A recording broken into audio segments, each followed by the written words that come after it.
If you're listening to this half asleep, that's all right. You're supposed to be, because that's how stories like this work. They're not meant to excite you. They're meant to lull you into that calm, half-dreaming space where time feels wide and ancient again. Somewhere deep down, your brain recognizes the rhythm, the voice by the fire, the story passed quietly from one person to another. That's what storytelling has always been for, to make the darkness feel smaller. So, as the Ice Age drifts further away behind us, and the first warmth of spring settles over the earth again, we can let them rest. The lost boys and girls of the Ice Age, the first dreamers, the first wanderers, the first humans to ask, what if we went just a little farther? And they did. And somehow, so did we. The funny thing about prehistory is that it isn't really gone. It's still in us. We still form small groups, gossip by the fire, fall in love, wander off when we're curious, and get anxious about growing up. Technology changes, but instinct doesn't. Our ancestors didn't just survive the Ice Age. They built the emotional architecture we still live inside. They were the first to feel restless, to question authority, to crave independence, to wonder what's out there. In other words, the first teenagers were already perfectly human. And maybe that's why they're so easy to picture. You can almost see them, a few kids by a smoky fire, teasing each other, staring into the dark forest, pretending not to be scared. They don't know about continents or climate change or the long stretch of history ahead. They just know that tomorrow, the group is moving again. Someone jokes. Someone yawns. Someone throws another stick into the fire. The flames flicker on the cave walls, and the painted animals seem to move in the light. The night is cold, but they're used to that. They'll wake before sunrise and walk until their legs ache. And somewhere along the way, they'll see something new, and that will be enough. Now, what's most poetic about this era is how little remains of it. Stone tools, beads, bones. A few cave paintings, a footprint here and there. Just whispers of lives that once filled the world with laughter, fear, and smoke. But maybe that's fitting. They didn't build monuments because they didn't need them. Their legacy wasn't in stone, it was in motion. Every path they carved through snow became a migration route. Every story told around a fire became a tradition. Every spark of curiosity became a step toward us. Let's imagine one last scene together. A small band of people stands at the edge of a wide, green valley. They've never seen anything like it. Open meadows, rivers glinting in sunlight, trees heavy with leaves. The world has changed, and they're not quite sure if it's for the better. At the front of the group stands a young man, about the same age as those lost boys we met long ago. He's staring into the distance, holding a spear he carved himself. Behind him, his parents watch silently. They've seen enough winters to know that he won't be coming back. He's going to follow that river, because that's what young humans do. And when he disappears over the horizon, the wind covers his footprints. But his journey, that impulse to move forward, never fades. The great herds that once sustained entire communities began to vanish. The mammoths dwindled, the woolly rhinos disappeared, the tundra gave way to forest.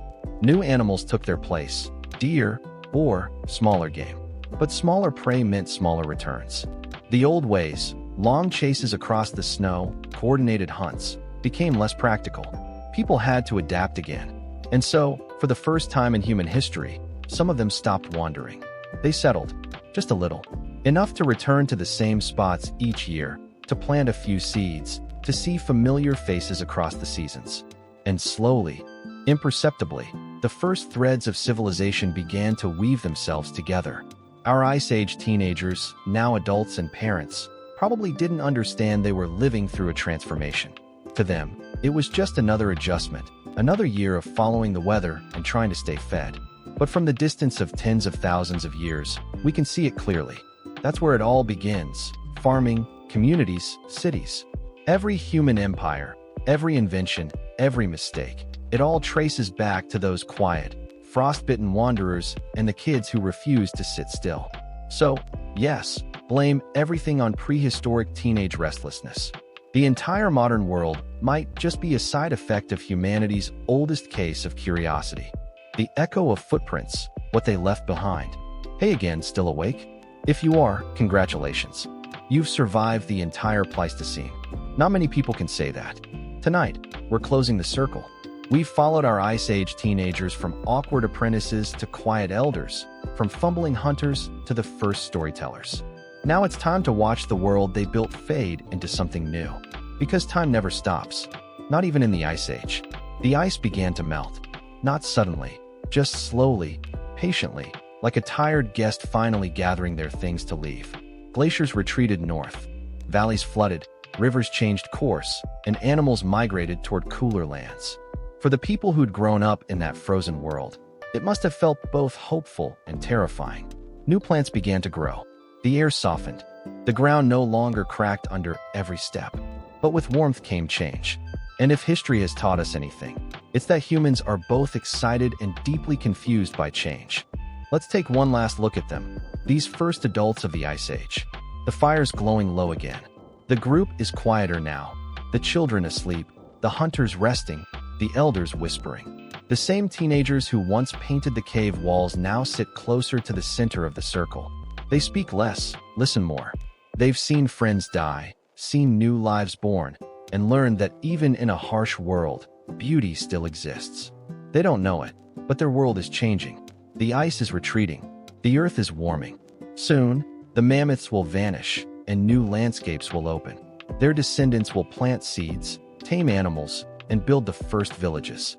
But for tonight, the Ice Age adults sit by their fire, the stars overhead still unclaimed, and everything feels eternal.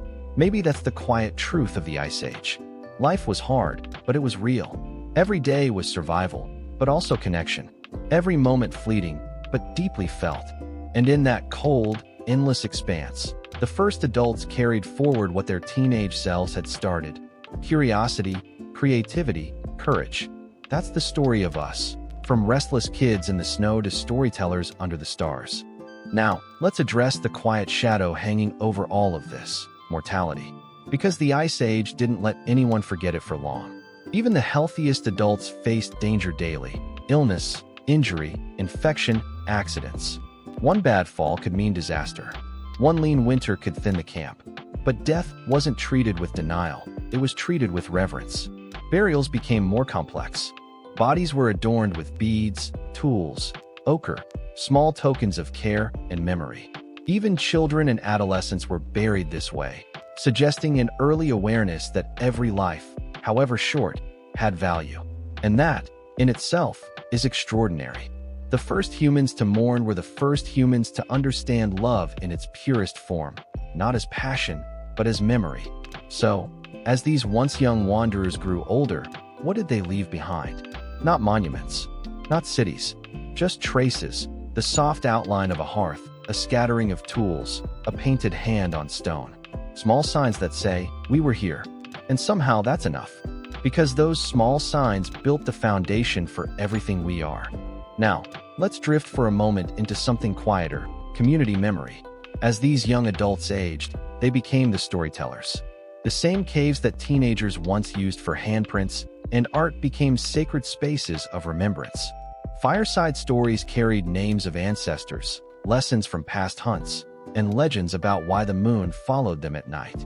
And in every group, someone was the keeper of those tales, the first historians.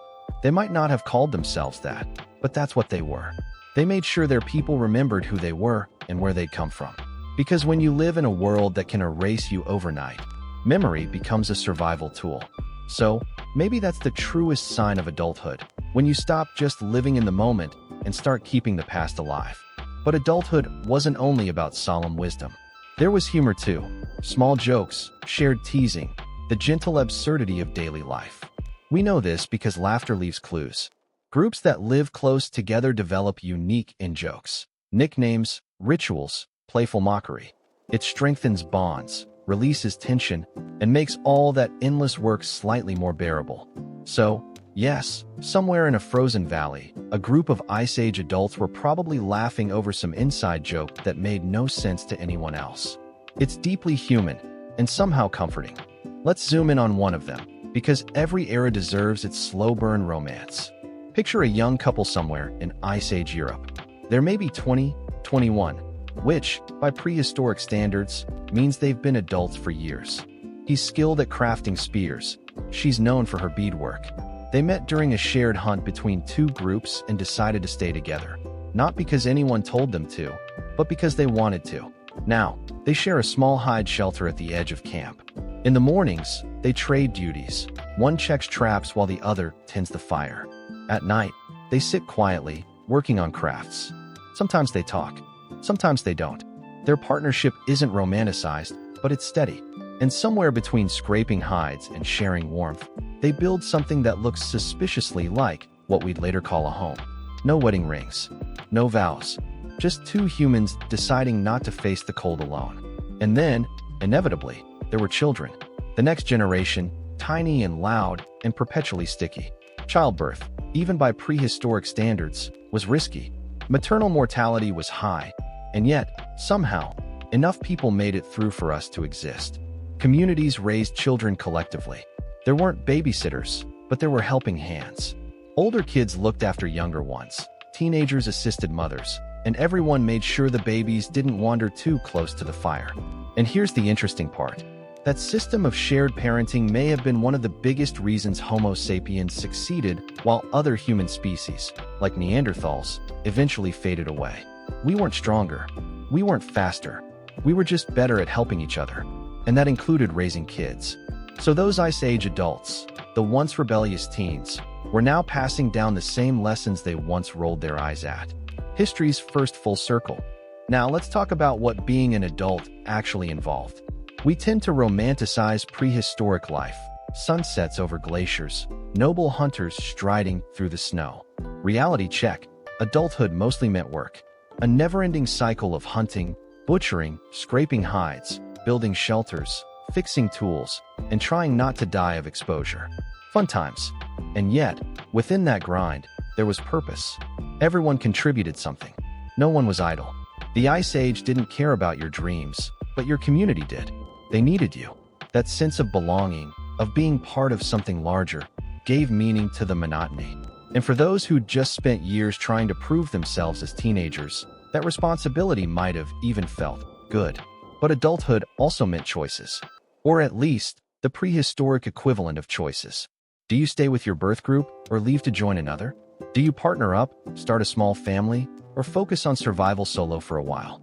Most people moved between groups through marriage or alliance. Small bands couldn't survive without genetic mixing, so exchange was constant and, honestly, practical.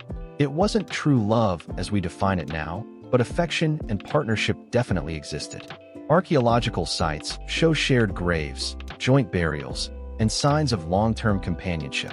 So, yes, even amid mammoths and glaciers, someone was waking up next to the same person and thinking, ugh, they snore. Love stories existed. They were just quieter. Growing up slowly, the first adults of the Ice Age. Hey again, still here? If you are, that's impressive. You've officially outlasted several Ice Age winters by now, at least in storytelling time. And tonight, we're following our prehistoric teenagers as they do something terrifying, universal, and unavoidable. They grow up.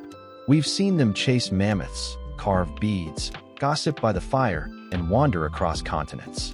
Now, we're going to watch them take on the next chapter, the strange transition from restless youth to responsible, semi-competent adult. Spoiler, it's awkward. Because no matter the century, becoming an adult has always been confusing. Let's start with what adulthood even meant 20,000 years ago. There were no birthdays to mark the moment.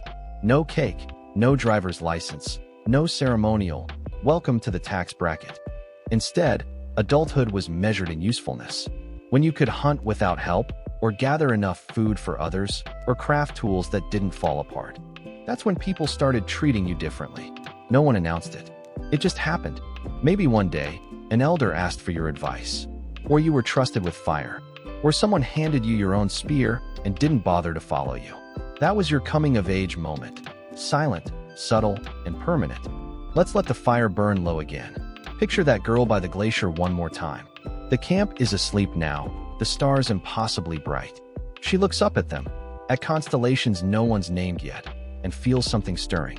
A sense that the world is vast, and she's only seen a sliver of it. That feeling?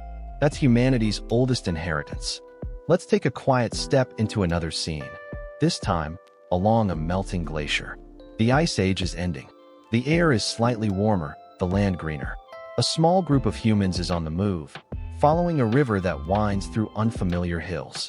A 17-year-old girl walks a little ahead, scanning the landscape. She's never seen trees this tall before. Birds she doesn't recognize call in the distance. Her younger brother trails behind, carrying a bundle of tools. At some point, she stops and spots smoke in the distance. Another group. She hesitates, calls back to the others.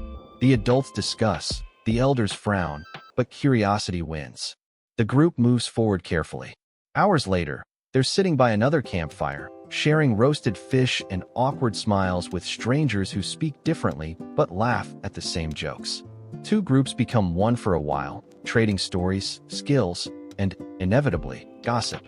And somewhere between those fires, a spark passes, the oldest kind of connection. That's how humanity moved forward, through curiosity, conversation, and cautious trust. We like to think civilization began with farming, but in truth, it began with migration, with the decision to walk instead of stay. And who took that first step? The young ones. The ones who didn't yet know how hard the world could be, and so were brave enough to explore it. Even now, that instinct lingers in us. Every time someone leaves home to see the world, to start fresh, to find something new, they're echoing that same prehistoric impulse. We are, all of us, descendants of wanderers. Of course, not every meeting went smoothly. Sometimes migration led to conflict. Hunting grounds overlapped, resources ran thin, tempers rose. And when that happened, young people were often on the front lines, defending their group, or sometimes running the fastest away from trouble. The Ice Age didn't have formal wars, but there were skirmishes. Stone tools could double as weapons, and trauma marks on bones tell us violence wasn't unknown. Still, it seems most encounters ended with avoidance rather than battle. People simply moved, again, to somewhere quieter. That's the advantage of being nomadic. When things get complicated, you just leave. Now, there's something poetic about all this movement. Because it wasn't just about survival, it was about transformation. Each migration reshaped human identity. When groups traveled through different climates, they adapted. New foods, new tools, new clothing. Culture diversified, slowly but steadily. Teenagers were at the heart of that process, flexible, open-minded, and probably just trying to make things work without freezing or starving. And in doing so, they spread innovation. It's funny to think, a teenager experimenting with a new way to tie furs tighter against the wind might have set a fashion trend that lasted millennia. Let's pause a moment to appreciate how much walking they did. By the time the Ice Age was ending, humans had reached nearly every continent except Antarctica. From Europe to Siberia, from the Middle East to Australia, all without maps, GPS, or even shoes that deserve to be called shoes. And who helped make that happen? Generations of restless teenagers following herds, rivers, and hunches. They didn't know they were changing history.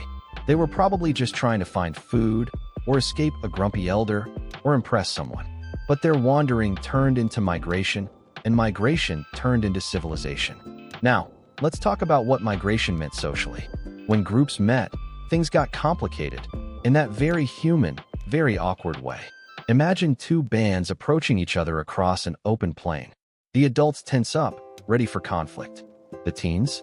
They're staring at the newcomers, whispering. Because suddenly, there are new people their age.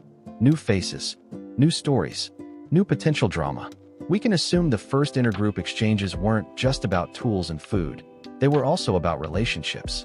Alliances often formed through pairings between groups, which helped maintain genetic diversity. In simple terms, meet new people, marry new people, keep the gene pool fresh. It wasn't exactly romance, but it worked. And, incidentally, it probably created the first long-distance relationships in human history, which, if we're honest, were doomed to fail for the same logistical reasons as modern ones. Let's float to Eurasia now, a vast, frozen expanse where herds of mammoth, bison, and reindeer roamed the plains. Imagine a small group trudging through the snow, pulling sleds made of wood and bone. At the front, probably a few teenagers, walking ahead, laughing, trying to prove how tough they are. Behind them, the elders muttering about how kids these days walk too fast. Travel wasn't glamorous. It meant frostbite, hunger, and blisters. But it also meant freedom. New hunting grounds, new people to meet, new landscapes that had never seen human footprints before. And those journeys left traces, tools, footprints, small fires long turned to ash. Archaeologists have found sites showing groups pausing along migration routes, setting up camp, hunting for a few weeks, then moving on. The young learned on the move, geography by survival, not maps. It's likely that this pattern of movement shaped human psychology in ways that stuck with us. We became explorers by necessity, and our youth drove it. Young people were always the ones sent out to trade, to meet neighboring groups, to learn new skills. And sometimes, that didn't go as planned. A hunting party might meet another band, and things could go either way, friendly exchange or awkward standoff with spears. But over time, those meetings built connections. That's how knowledge spread, how fire-starting methods, tool styles, and new languages traveled faster than anyone could have predicted. Because of curious young people carrying information between groups, long before anyone thought to call it networking. Now, we tend to imagine early humans as stuck in one spot, small tribes living generation after generation in the same valley. But that's not how it worked. These people were mobile. They followed herds, seasons, and opportunity. And guess who was most eager to do the exploring? You guessed it, the teenagers. Every band needed scouts, runners, and bold adventurers to test the unknown. Older adults had responsibilities, kids, fire, aching knees. Younger children had no stamina.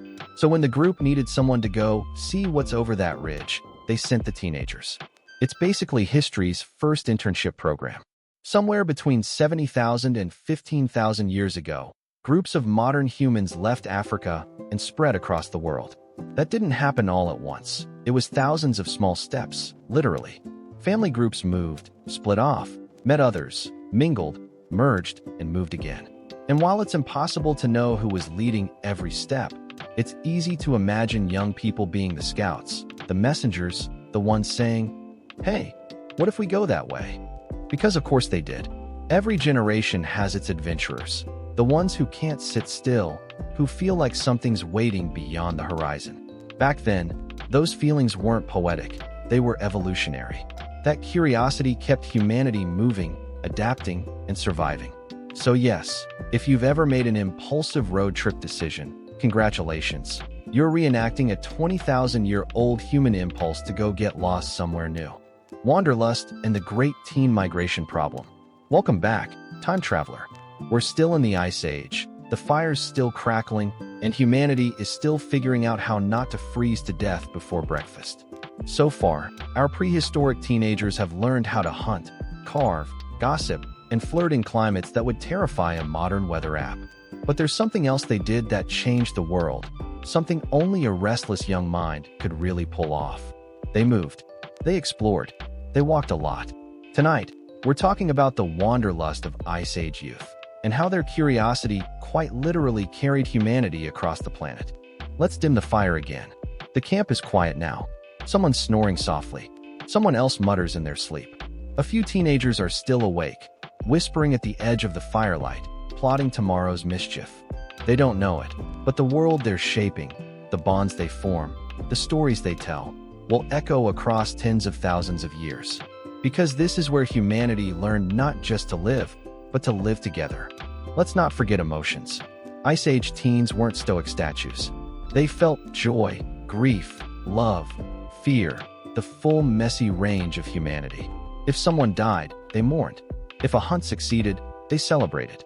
We've found burial sites where flowers were placed with the dead, proof that tenderness existed even in the coldest age.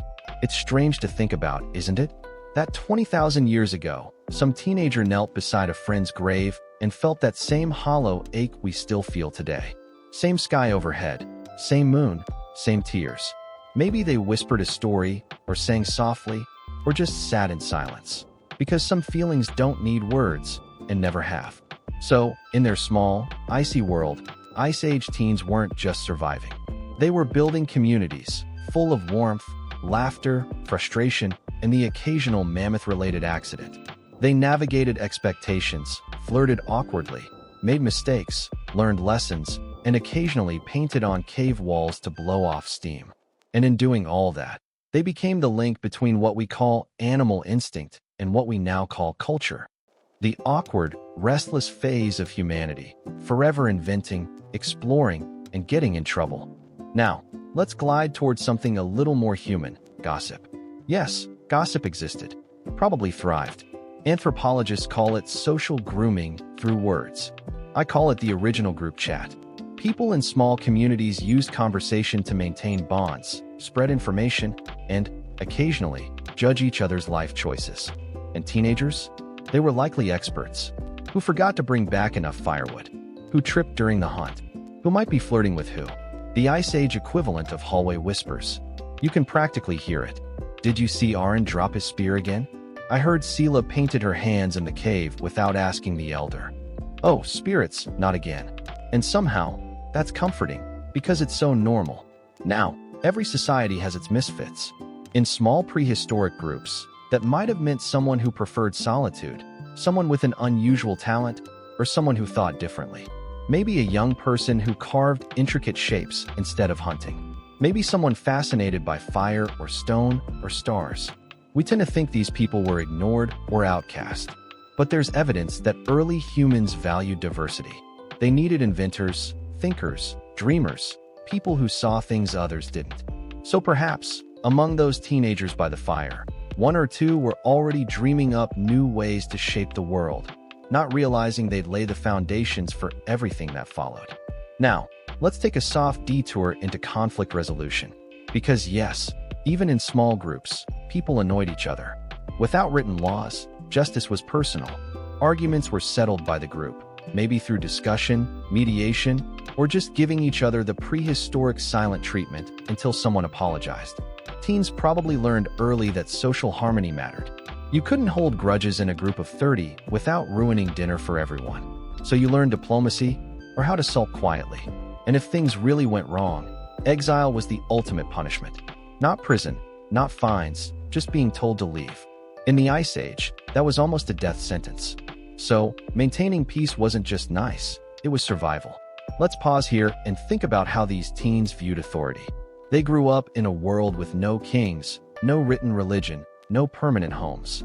Power wasn't something inherited, it was something earned. And that meant respect came from what you could do, not what you claimed to be. It's easy to romanticize that simplicity, but it had its own pressures. You couldn't coast through life pretending to be important. You had to be useful. A harsh system, but maybe an honest one. For teenagers, that probably meant constant pressure to prove themselves, to show they could hunt, gather, craft, and contribute. But it also gave them purpose. You weren't waiting to grow up someday. You were already part of the group's heartbeat. Now, every group had dynamics. Elders told the stories, teens listened, or pretended to. Children played near the fire, while adults worried about food stores and predators. And beneath the calm surface, there were politics, small, human, unavoidable politics. Who got to lead the hunt? Who decided when to move camp? Who got credit when things went right, or blame when they didn't? We like to think prehistoric people lived in harmony, but humans have been arguing since the first time two of them wanted the same mammoth. Jealousy, rivalry, affection, pride, it was all there. Even love triangles, if we're honest. Because small groups mean limited options. If you were 17 and nursing a crush, chances are everyone knew, including your crush's parents, siblings, and the group elder who kept accidentally mentioning it at dinner. Ice Age romance was not private. It was communal entertainment. Let's glide over to another element of Ice Age social life: division of labor. Yes, it sounds boring, but it's how everyone got through the winter without dying. Men generally hunted large animals, but generally doesn't mean always. Recent discoveries show that women also hunted, crafted tools, and took part in dangerous expeditions. So, the idea that all prehistoric women stayed home while men brought home the mammoth steak? Yeah, not accurate. Instead, work was fluid. If someone was skilled, they did it. If someone wasn't, well, maybe they got assigned to something safer. And teenagers were the wild cards. Eager, clumsy, occasionally brilliant. They were the runners, the tool carriers, the apprentices, the ones sent to fetch things. If you were lucky, you got to help with a hunt. If you weren't, you were probably collecting firewood in sub-zero temperatures while muttering under your breath. And then, of course, there was mentorship. Every teen had someone older showing them the ropes, usually a parent, relative, or skilled adult. This wasn't optional. You didn't get to decide you weren't a morning person when the hunt started at dawn. The older generation passed down everything: how to nap flint, set traps, find edible plants, track reindeer, and avoid dying of preventable stupidity. And in return, the teens offered energy, speed, and the occasional dramatic eye roll. The relationship wasn't always smooth. Archaeologists studying hunter-gatherer groups today often note a pattern. Elders want to preserve tradition, while the youth want to experiment. That tension probably existed even 25,000 years ago. Picture an elder explaining the proper way to carve a spearhead, while a teenager mutters something about trying a new shape. A few thousand years later, those tiny acts of rebellion would eventually lead to innovation, new tools, new techniques, maybe even the first domesticated dogs. So yes, progress may have started as teenage attitude. Social hierarchy in these groups wasn't about money, because, shockingly, no one had invented it yet. It was about skill, wisdom, and charisma. The best hunter, the best tracker, or the most respected elder often became the informal leader. There wasn't much room for tyranny. If someone got too bossy, the others could simply walk away. No revolution, no mutiny. Just, fine, we're going over there. For teenagers, this structure was both freeing and terrifying. On one hand, there was no principal's office or report card. On the other, every mistake mattered. Miss a target during a hunt? That's food gone. Forget to maintain the fire? Everyone's freezing. So, you learned quickly, or didn't last long enough to regret it. Family drama, mammoth politics, and the awkwardness of Ice Age society. Hey there, still awake? Good, because tonight, we're diving into something that's both timeless and hilariously tragic: social structure. Yes, even in the Ice Age, people had hierarchies. There were leaders, elders, awkward uncles, and probably that one guy who talked too much about his new spear design. And in the middle of it all, the teenagers, trying to figure out how to fit in, impress the adults, and not accidentally set the camp on fire. Let's start by imagining a typical Ice Age family. Now, forget the suburban model. There's no house, no picket fence, no dad fixing things with duct tape. Instead, think of a small group, maybe 20 to 40 people, bound not by property, but by survival. They were bands, not families in the modern sense. Everyone shared food, shelter, and responsibilities.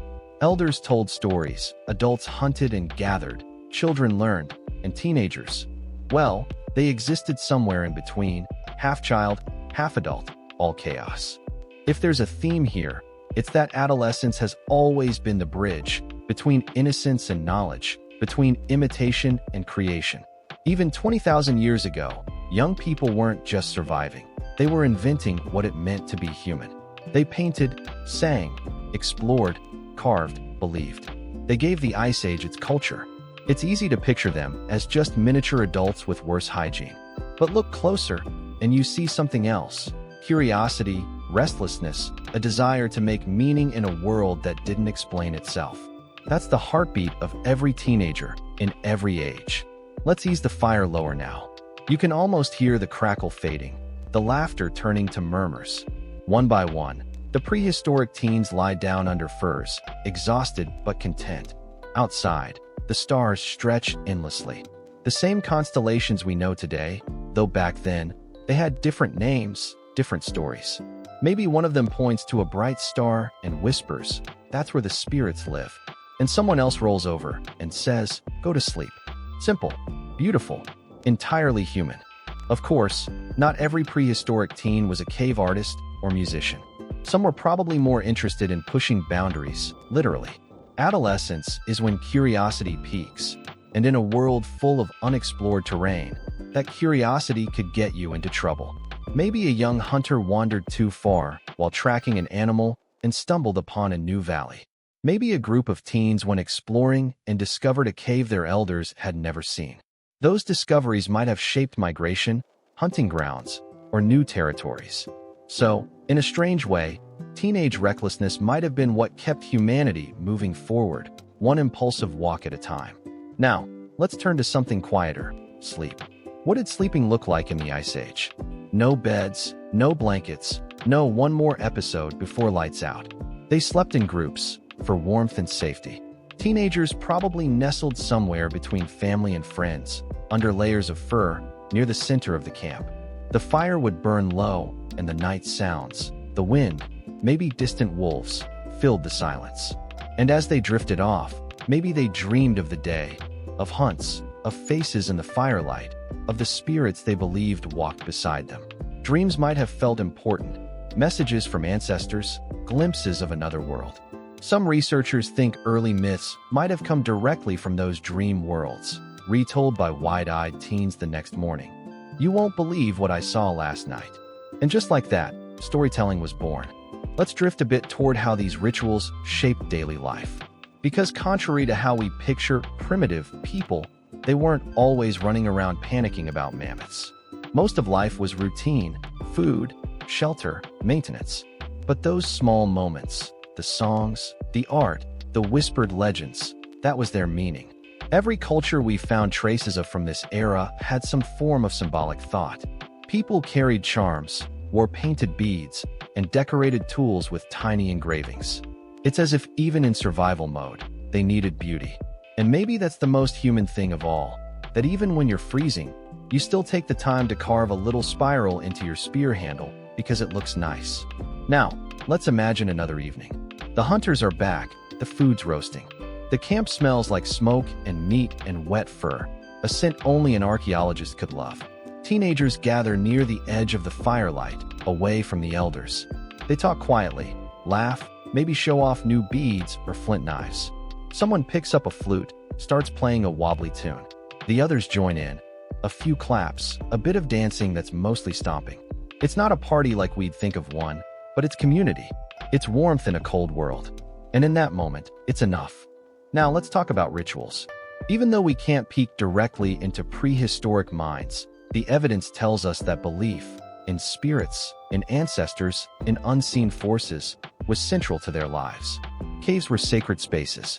Burials were carefully arranged, with tools, beads, and offerings placed beside the dead. Fire wasn't just for warmth. It was symbolic, a boundary between life and the unknown. And who do you think was most fascinated by all this mystery? Teenagers, of course. Young people were probably the ones most drawn to ritual and storytelling.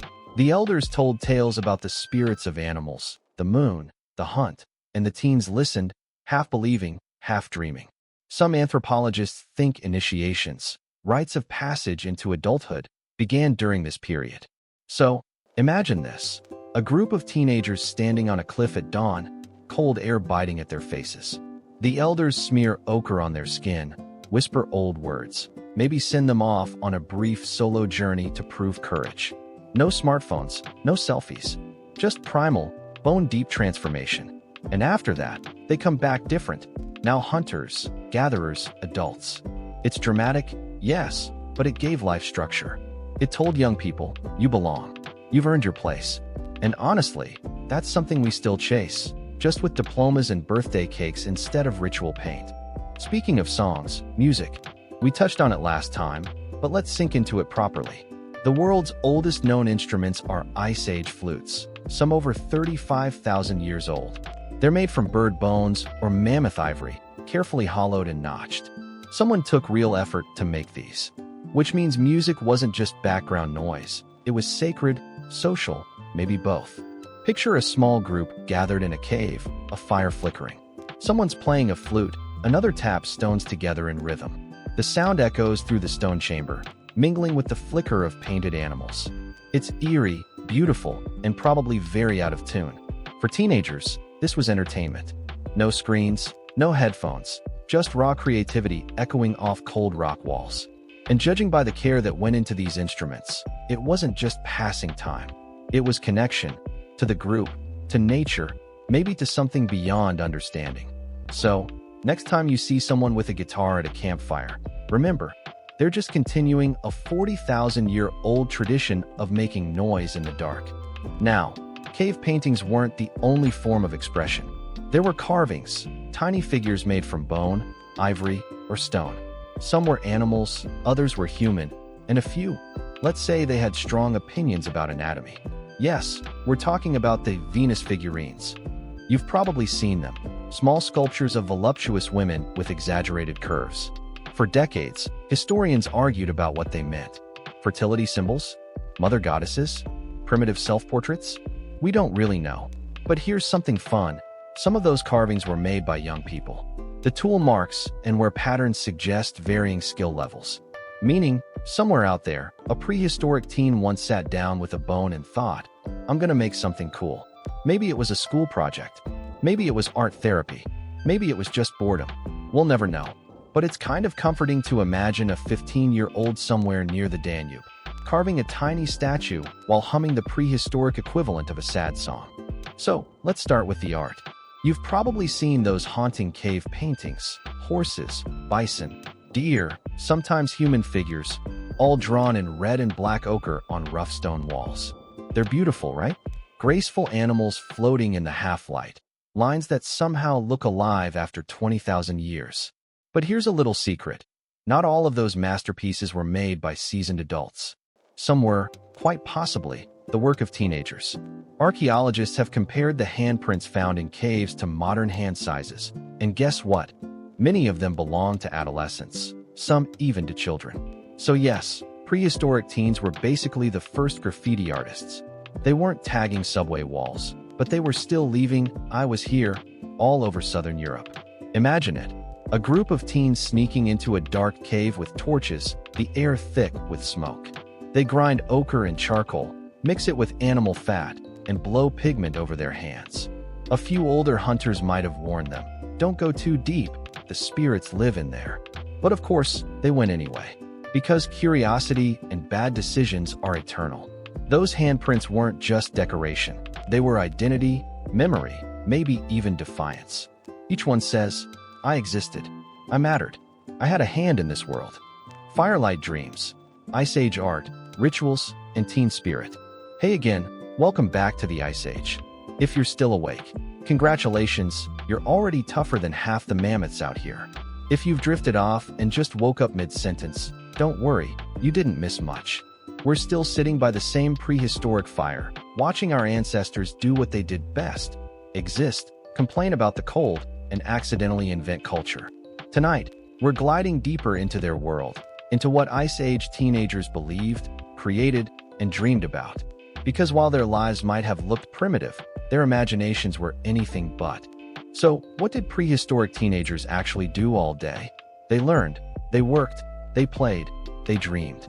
They probably rolled their eyes, got in trouble, told bad jokes, and worried about things we'd recognize instantly: belonging, love, the future.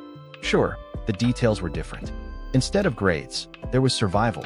Instead of weekend plans, there were mammoths. But under it all, they were still human.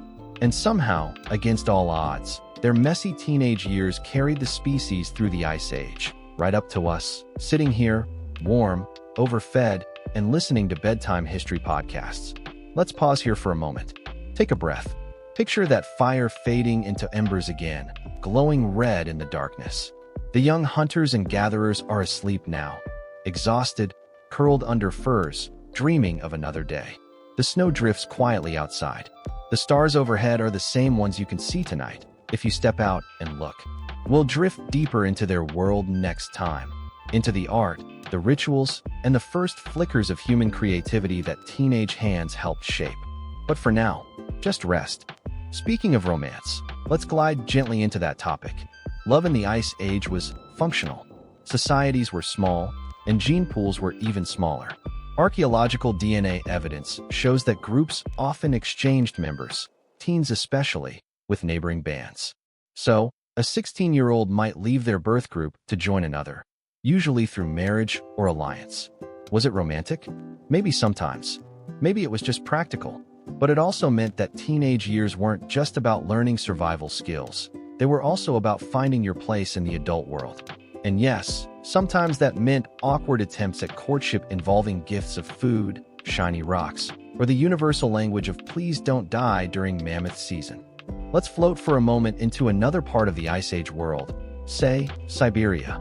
Here, we find evidence of a young person buried with care, jewelry, tools, even decorative antlers placed around them. This wasn't just a body. It was someone who mattered to their community. Maybe they were a promising young hunter. Maybe a storyteller. Maybe just someone everyone liked. And it tells us something quietly beautiful, that even in the harshest time, people cared for their young. They mourned them, celebrated them, and believed their lives had meaning. Because for all the talk of primitive humans, they weren't simple. They were us, just colder, hungrier, and better at fire starting. Now let's talk fashion.